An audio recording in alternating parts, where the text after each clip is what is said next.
passion. Passion is what you love. If we lived in a world where money didn't exist, what is the one thing you would do productive every day and love doing it? That's your passion. You don't have to have one.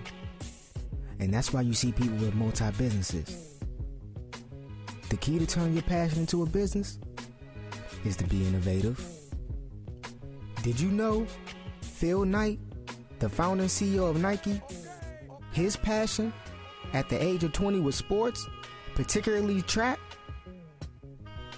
Although he didn't turn into a professional athlete, he thought outside the box. He redirected his passion and created a product that would rule the sports industry, becoming more wealthy than any athlete ever. My passion? Well, I have a few, and in due time, you'll meet them all. And I pray that you love them. I believe you'll embrace them, and I'll continue to work hard for you to enjoy them.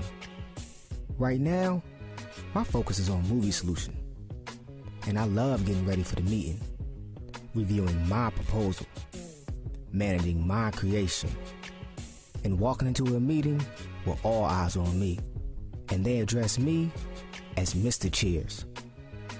My passion, ultimately, is being the boss, sitting on top of an empire that will last forever. Movie Solution is phase 1, and we're still learning and working hard. So let's build our dreams together. Watch me, and I'll teach you.